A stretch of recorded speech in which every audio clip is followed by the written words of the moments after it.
हमारे चैनल में आपका स्वागत है। रामचंद्र जी को जब उनके पिता दशरथ राजपाट सौंपने वाले थे, तभी उनकी दूसरी पत्नी कैकेयी को उनकी दासी मंथरा ने खूब भड़काया। मंथरा ने कहा कि राजा तो आपके बेटे भरत को बनना चाहिए। इसके बाद कैकेयी ने राजा दशरथ से दो वर मांगे। पहला, भरत को गद्दी मिलनी चाहिए और दूसरा, राम को 14 वर्ष तक वन में रहना होगा।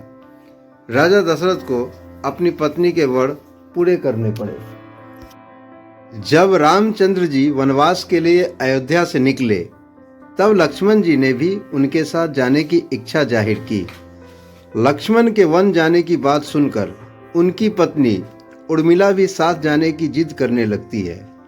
तब लक्ष्मण अपनी पत्नी उर्मिला को समझाते हैं कि वह अपने बड़े भाई और मां समान भाभी सीता की सेवा करने के लिए जा रहे हैं। अगर तुम वनवास में साथ चलोगी तो मैं ठीक तरह से सेवा नहीं कर पाऊंगा। लक्ष्मण के सेवा भाव को देखकर उर्मिला साथ जाने की जिद छोड़ देती है और महल में ही रुक जाती है। वन में पहुंचकर लक्ष्मण भगवान राम और सीता के लिए एक कुटिया बनाते हैं। जब राम और सीता कुटिया में विश्राम करते थे, तब लक्ष्मण बाहर पहरेदारी करते थे। वनवास के पहले दिन जब लक्ष्मण पहरेदारी कर रहे थे, तब उनके सामने निद्रा देवी प्रकट हुई। लक्ष्मण ने निद्रा देवी से वरदान मांगा कि वह 14 साल तक निद्रा मुक्त रहना चाहते हैं। निद्रा देवी ने कहा कि तुम्हारे हिस्से की नींद किसी और को लेनी होगी।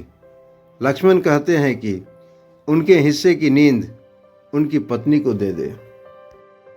इस कारण लक्ष्मण 14 साल तक नहीं सोए और उनकी पत्नी उर्मिला लगातार 14 वर्ष तक सोती रही।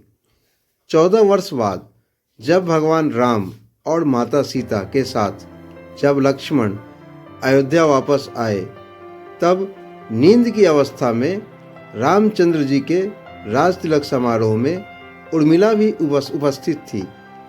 यह देखकर लक्ष्मण को हंसी आती है। जब लक्ष्मण से हंसी की वजह पूछी गई, तो उन्होंने निद्रा देवी के वरदान के बारे में सब कुछ बताया। लक्ष्मण ने कहा कि जब मैं उबासी लूंगा, तब उर्मिला ही की नींद खुलेगी।